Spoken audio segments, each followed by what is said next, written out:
Morning, my sister and brother, renamed by grace.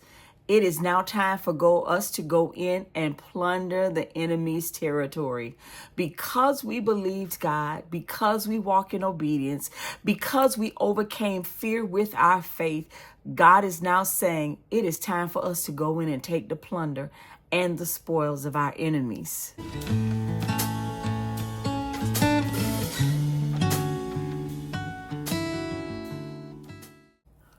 We have made it to day 7, you all, and I pray that you all were blessed by this week's 7-day series. I pray that you got something out of it. I pray that you spent time with God, you meditated on the word, and you allowed the Spirit to minister to you and show you areas in your life that you needed to work with God to come up higher in and to trust Him in.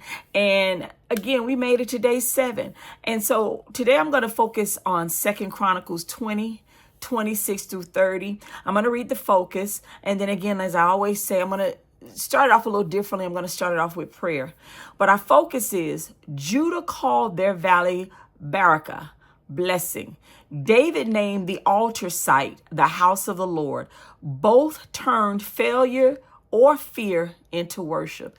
Have you turned your failure and your fear to worship this week? When you were afraid, when you looked at your bank account, when you were counting on the people that said they were going to come through for you, when you were counting on the medicine that the doctor prescribed you to take, did you turn your fear into faith this week? Did you trust in the unadulterated word of God that will not return unto God void, but it will accomplish everything that God has purposed it to? Did you take the seed of God's word and plant it in the good soil of your heart, and now you're slowly seeing it bud? Did you do that this week, my sister and brother? Our Father, who art in heaven, hallowed be thy name. Lord, thy kingdom come. I pray, Lord God, this day that your beautiful, perfect will be done on earth as has been purposed in heaven. Father, we want to thank you today for our daily bread and for forgiving us our trespasses, as we also forgive those who trespass against us. Father God, lead us not into temptation, but deliver us from all evil. For thine is the kingdom, the power, and the glory forever and ever. Amen. Father God, we come in your presence and we worship you. We worship you, for you are Jehovah. You are Elroy, you are Elohim, you are Emmanuel, the Lord who is with us. Father, you are faithful, you are worthy of all praise. There's none like you. No one and nothing can stand up against you, Father God. We as your children humble ourselves before your mighty hand. We come before you and we bow at your throne, God, and we say, forgive us. For Lord, against you and you alone, we have sinned and done evil in your sight. Father God, we have not always walked in obedience. We've tried to do things in our own strength. But we thank you for your word this week, this day, God, where you showed us Jehoshaphat and you showed us David. We pray, Holy Spirit, that you would help us to be like Jehoshaphat and surrender our situations, our cares, and our concerns to God. Trusting him when we're terrified, when it looks so pressing, so disturbing, and very fearful.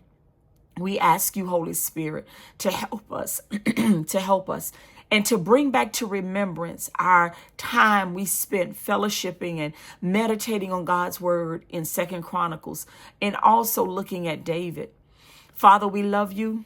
We thank you. We thank you for healing us. We thank you for delivering us. We thank you for being so merciful to us. We thank you for showing us grace that we don't deserve, God.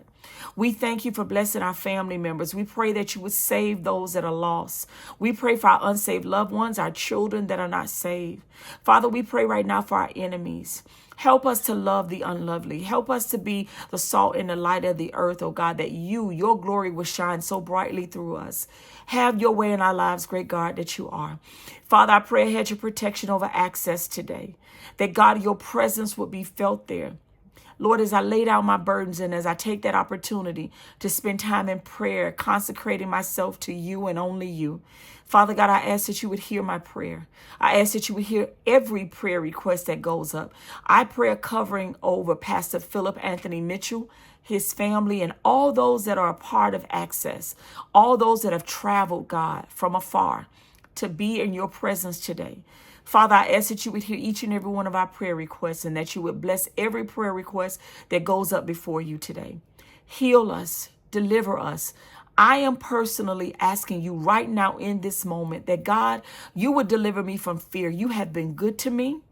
You have been more than good to me. You have protected me. You have healed me. I am a cancer survivor because of you. I still have shelter because of you.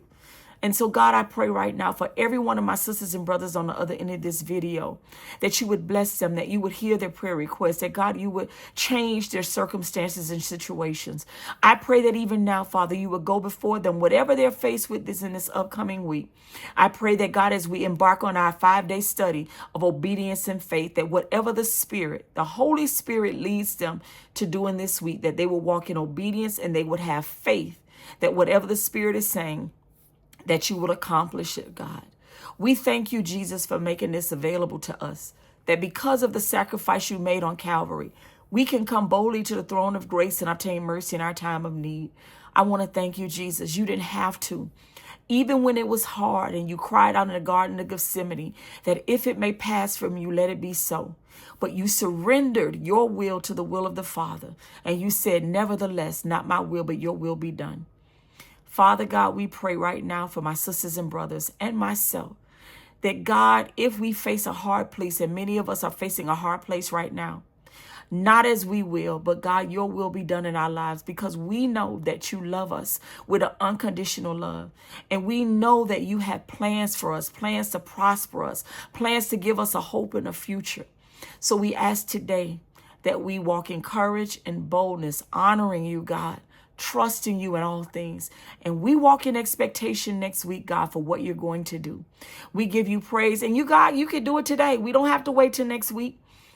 But God, whatever you decide to do, we surrender our hands, our hearts, and our minds to you. Have your way, great God, that you are. We thank you. We give you praise. We give you glory.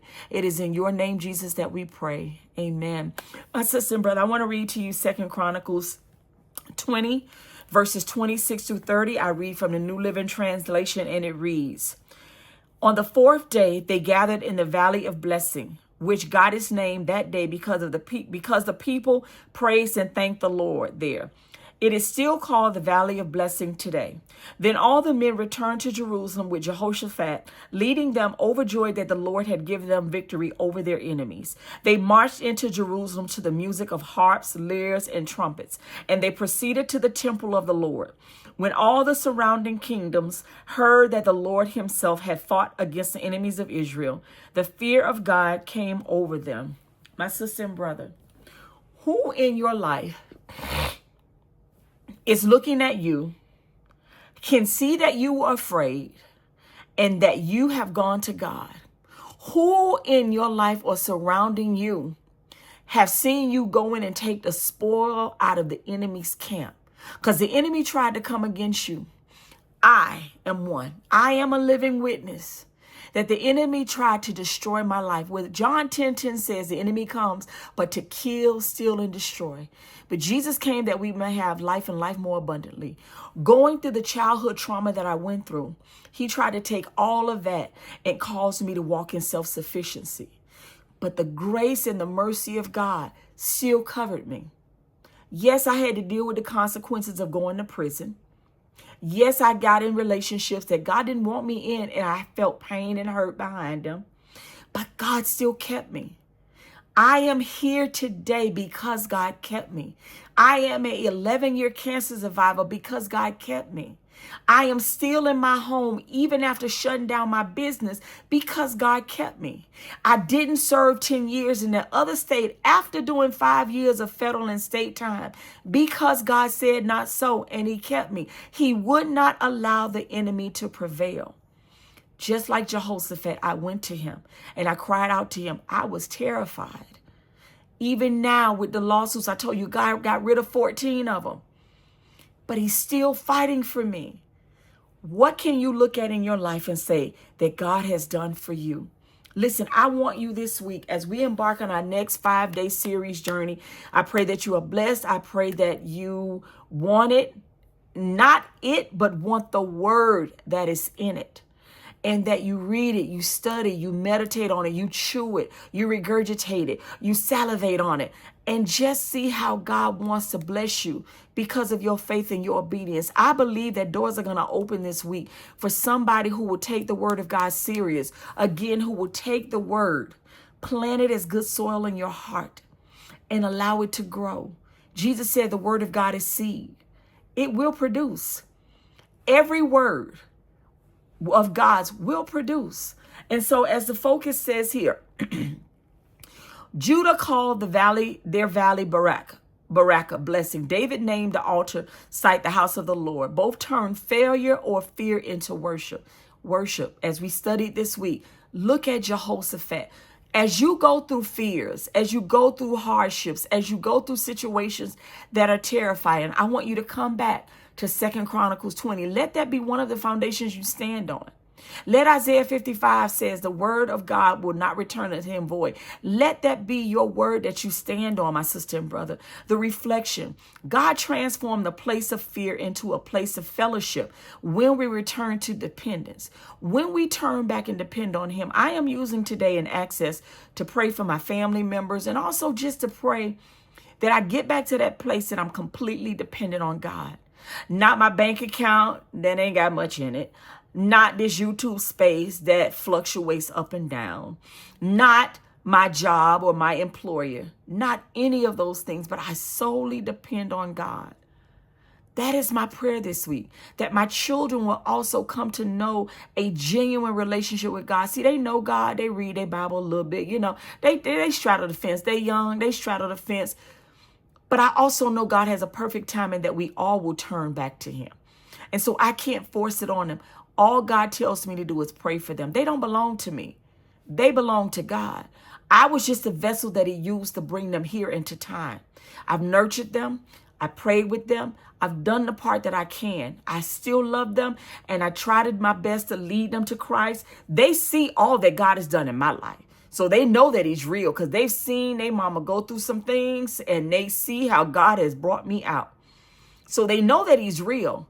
But having a deep, intimate relationship, he's working on my baby daughter, my baby girl. He's really, really working on her because she calls me every day. Ma, I was reading this. Ma, God is doing this. Ma, God. And I love it. I love it. I love it. And I just want him to get my older two. And so again, now it says here, our prayer. God, turn my consequences into communion and my valley into victory. And then action for you. Write a testimony post titled, What I Learned When I Stopped Counting and Started Trusting. What did you learn this week? What have you learned in life? When you stop counting on your employer, your degree, your paycheck, that medicine, your psychologist, your therapist, what have you learned about God when you stop leaning on all the external things and you lean into the Spirit of God? What did you learn? I learned that he is faithful. I learned that he is merciful. I learned that he is compassionate. I learned that he is sovereign. I learned that nothing and no one can stand up against him, even when I am afraid. Even when the judge looks like he or she has the final say so. God has shown me he's sovereign. What has God shown you? For every one of you, again, that has already gotten a Bible study from this week, you will get it next week. Let me say this. Please, please, please, please, please, please, please. If you don't see it in your inbox, please look in your spam folder. Because a lot of times people are emailing me and say, I haven't gotten it. When I go back and look in the back office at the analytics, it shows that it's been delivered.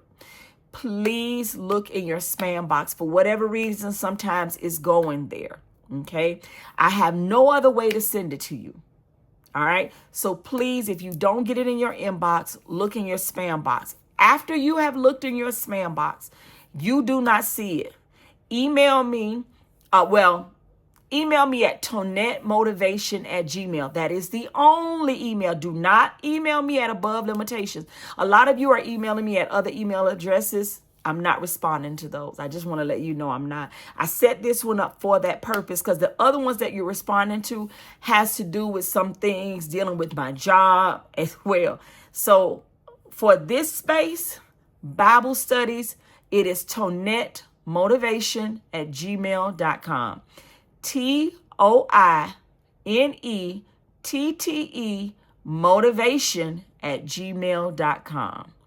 I'm going to put that in the bio. I'm going to pin it as a comment so you see exactly where. But I'm also going to put the Flow Desk link where you can get the Bible study for this week from. It is on faith and obedience. Listen, my sister and brother. It is because of obedience and faith that God unlocks supernatural doors and blessings for us. And he wants to do that. But he wants a relationship first. He wants your obedience. And you got to have faith. Because the Bible said in Hebrews 11:6, without faith, it is impossible to please God. He who comes to God must believe that he is, and that is the reward of those that diligently seek him. And we are going to lean into that. Okay. And so again, I pray that you all are blessed. I'm praying for each and every one of you. I pray the hand of God over you. I pray that you go today and have an amazing day. May the hand of God be with you. May God bless you supernaturally. Call somebody, love on somebody, encourage somebody, be a blessing to somebody. What you give out, God always gives back to you. He always does. So you all be blessed, my sister and brother. Shalom.